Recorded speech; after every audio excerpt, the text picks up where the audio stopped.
পৃথিবীর প্রাচীন ইতিহাস অনেকটা এক বিশাল অজানা ক্যানভাসের মতো, আর সেই ক্যানভাসে এমন একজন মানুষের পদচিহ্ন লুকিয়ে আছে যিনি খুব অল্প সময়ে পুরো বিশ্বের চিত্রপট চিরতরে পাল্টে দিয়েছিলেন। আজকের এই বিশ্লেষণে আমরা এমন এক অবিশ্বাস্য মানচিত্র রহস্যের গভীরে প্রবেশ করব যা ২৫০০ বছর পার হয়ে গেলেও আজও আমাদের আধুনিক বিশ্বকে গভীরভাবে প্রভাবিত করে চলেছে।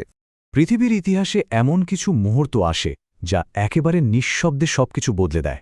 ঠিক এভাবে খ্রিস্টপূর্ব ৪র্থ শতকে এক প্রবল শক্তির উত্থান ঘটেছিল। একজন মানুষ যিনি কেবল রাজ্যই জয় করেননি, বরং বিশ্বের ভূগোলের ওপর একেবারে নিজের নাম খোদাই করে দিয়ে গিয়েছিলেন। তো আধুনিক মানচিত্রে ছড়িয়ে ছিটিয়ে থাকা এই প্রাচীন শহরগুলোর আসল রহস্যটা আসলে কি? আধুনিক বিশ্ব মানচিত্রকে যদি আমরা একটা বিশাল দাবার বোর্ডের মতো কল্পনা করি, তবে দেখতে পাব বর্তমান রাজনৈতিক সীমানার অনেক গভীরে মাটির নিচে লুকিয়ে আছে একটা অদৃশ্য সুতো। এই সুতোটাই প্রাচীন পৃথিবীর এক প্রান্ত থেকে অন্য প্রান্তকে আজও নীরবে যুক্ত করে রেখেছে। একটু খেয়াল করে দেখুন, মিশর, আফগানিস্তান, পাকিস্তান, ইরাক, তুরস্ক, লেবানন এবং প্যালেস্টাইন, সম্পূর্ণ ভিন্ন সংস্কৃতি আর ভূগোলের এই আধুনিক রাষ্ট্রগুলো অদ্ভুতভাবে আজও প্রাচীন একটি মাত্র পায়ের ছাপ বহন করে চলেছে। ভূমধ্যসাগরের তীর থেকে শুরু করে একেবারে আমাদের দক্ষিণ এশিয়ার দোরগোড়া পর্যন্ত এক প্রাচীন বিজেতার পদচারণা এই দেশগুলোর মাটির গভীরে যেন আজও ঘুমিয়ে আছে। আর তিনি হলেন আলেকজান্ডার দ্য গ্রেট। আলেকজান্ডারের এই উত্থান ছিল অনেকটা বনের দাবানলের মতো, যা খুব দ্রুত পুরনো বিশ্বকে গ্রাস করে নতুন এক হেলেনিস্টিক সভ্যতার ভিত্তি গড়ে তুলেছিল। ৩৫৬ খ্রিস্টপূর্বাব্দে ম্যাসিডোনিয়ায় তার জন্ম। এরপর মাত্র কয়েক বছরের মধ্যে ৩৩২ খ্রিস্টপূর্বাব্দে তিনি মিশরে আলেকজান্ড্রিয়া প্রতিষ্ঠা করেন। ৩২৬ খ্রিস্টপূর্বাব্দে তিনি চলে আসেন একেবারে আমাদের ভারতীয় উপমহাদেশের দ্বারপ্রান্তে, এবং সবশেষে ৩২৩ খ্রিস্টপূর্বাব্দে ব্যাবিলনে তার অকাল মৃত্যু হয়। ভেবে দেখুন, সময়টা মাত্র কয়েকটা বছরের, কিন্তু এর মাঝেই তিনি আস্ত একটা নতুন পৃথিবীর স্থপতি হয়ে উঠেছিলেন। পর্ব ১, এক নতুন সভ্যতার জন্ম। আলেকজান্ডারের এই অভিযান কিন্তু শুধু সামরিক বিজয় ছিল না, এটি ছিল প্রাচীন যুগের বিশ্বায়নের এক অভাবনীয় ইঞ্জিন। প্রাচীন ভূখণ্ডের এই রূপান্তরটা সত্যিই অবাক করার মতো। একদিকে ছিল আলেকজান্ডারের আগের পৃথিবী, মিশরের ছোট ছোট শহর, পারস্যের প্রাচীন সামরিক ঘাঁটি কিংবা স্থানীয় দুর্গগুলো, আর তিনি সেগুলোকে প্রতিস্থাপন করে গড়ে তুললেন সুপরিকল্পিত হেলেনিস্টিক মেগাসিটি বা বিশাল সব নগরী, যেখানে যুক্ত হয়েছিল উন্নত গ্রিক স্থাপত্য, জিমনেশিয়াম, বিশাল থিয়েটার আর প্রশস্ত প্রাঙ্গণ। তিনি আক্ষরিক অর্থেই মানচিত্রের পুরনো সমীকরণ একেবারে বদলে দিয়েছিলেন। প্রখ্যাত ইতিহাসবিদ প্লুটার্ক তার লেখায় বলেছিলেন, আলেকজান্ডার একটি বিশাল ও জনবহুল গ্রিক শহর রেখে গিয়েছিলেন। এই চমৎকার পর্যবেক্ষণটি আমাদের খুব স্পষ্টভাবে বুঝিয়ে দেয় যে আলেকজান্ডারের চূড়ান্ত লক্ষ্য কিন্তু শুধু ধ্বংস করা বা রাজ্য জয় করা ছিল না। তার আসল লক্ষ্য ছিল একটি স্থায়ী এবং সুদূর প্রসারী সাংস্কৃতিক রূপান্তর নিশ্চিত করা। পর্ব ২, মিশর থেকে এশিয়ার রাজপথে। আফ্রিকা মহাদেশ থেকে এশিয়া মহাদেশের একেবারে হৃৎপিণ্ডে এই যাত্রাটা ছিল দুর্দান্ত এক কৌশলগত মাস্টার স্ট্রোক। ধরুন মিশরের আলেকজান্ড্রিয়ার কথা।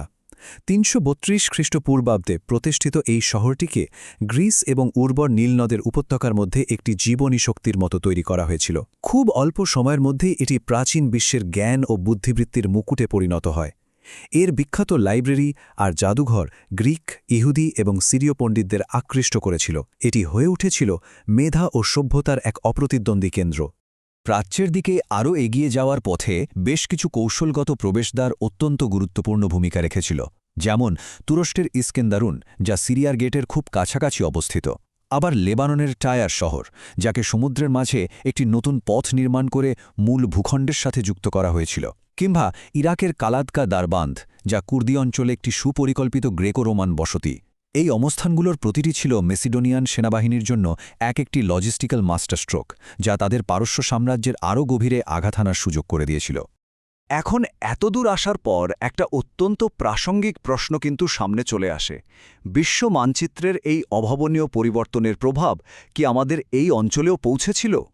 এই বৈশ্বিক আখ্যানটি কি সত্যিই দক্ষিণ এশিয়ার চৌকাঠে আঘাত এনেছিল? এর উত্তর খুঁজতে গেলে আমাদের চোখ ফেরাতে হবে আরও পূর্ব দিকে। পর্ব ৩, দক্ষিণ এশিয়ার দোরগোড়ায়। আলেকজান্ডারের সাম্রাজ্যের ব্যাপ্তি বর্তমান পাকিস্তান এবং আফগানিস্তানের ভৌগোলিক সীমানায় এক বিস্ময়কর প্রভাব ফেলেছিল। এর অন্যতম বড় প্রমাণ হল পাকিস্তানের আলেকজান্ড্রিয়া বুসেফালাস। সিন্ধু নদের ঠিক পশ্চিম তীরেই এই শহরটি প্রতিষ্ঠা করা হয়েছিল। আলেকজান্ডারের অত্যন্ত প্রিয় ঘোড়া বুসেফ্রাসের স্মরণে। গ্রিক আর পারস্যের প্রবীণ সেনাদের পাশাপাশি স্থানীয় অধিবাসীদের নিয়ে এই বসতি গড়ে ওঠে।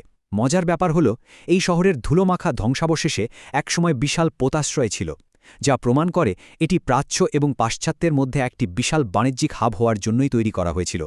এবার আধুনিক আফগানিস্তানের প্রাচীন মানচিত্রের দিকে তাকালে আমরা দেখতে পাই আলেকস্যান্ড্রিয়া আরাকোসিয়া, যাকে আজ আমরা কান্দাহার নামে চিনি।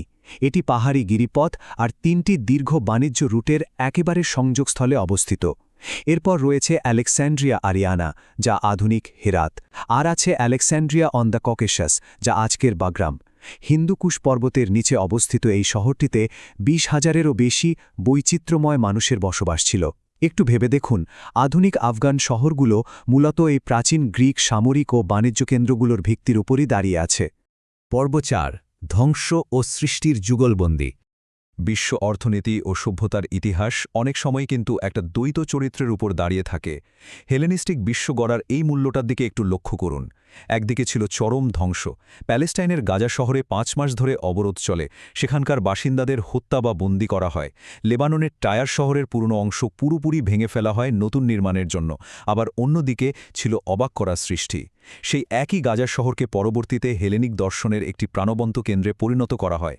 আফগানিস্তানের অক্সাস নদীর তীরে আইখানুম শহরটি গ্রিক থিয়েটার আর জিমনেশিয়াম দিয়ে সাজানো হয়। ধ্বংসের আগুন থেকেই যেন জন্ম নিয়েছিল প্রাণবন্ত, সাংস্কৃতিকভাবে সমৃদ্ধ এই নগর রাষ্ট্রগুলো। ২০, এই সংখ্যাটা আসলেই বিস্ময়কর। মৃত্যুর আগে মাত্র ৩২ বছর বয়সের মধ্যে আলেকজান্ডার অন্তত ২০টি শহরের গোড়াপত্তন বা সম্পূর্ণ পুনর্নির্মাণ করেছিলেন, আর যার বেশিরভাগই তার নিজের নাম বহন করত। এত অল্প সময়ে আক্ষরিক অর্থে ভূগোলের ওপর এতটা প্রভাব ফেলার নজির মানব ইতিহাসে আর দ্বিতীয়টি নেই বললেই চলে। পর্ব ৫, সভ্যতার এক অমর পদচিহ্ন।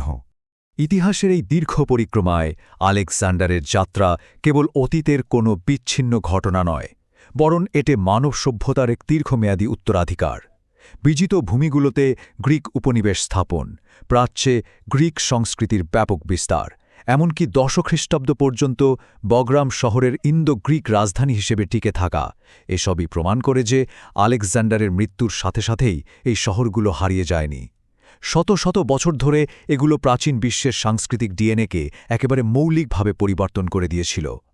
আজও মাটির নিচ থেকে সেই সময়ের অসংখ্য মুদ্রা, শিলালিপি আর শিল্পকর্ম আবিষ্কৃত হচ্ছে, যা ভবিষ্যতের প্রত্নতাত্ত্বিকদের জন্য যেন এক বিশাল রহস্যের ভাণ্ডার।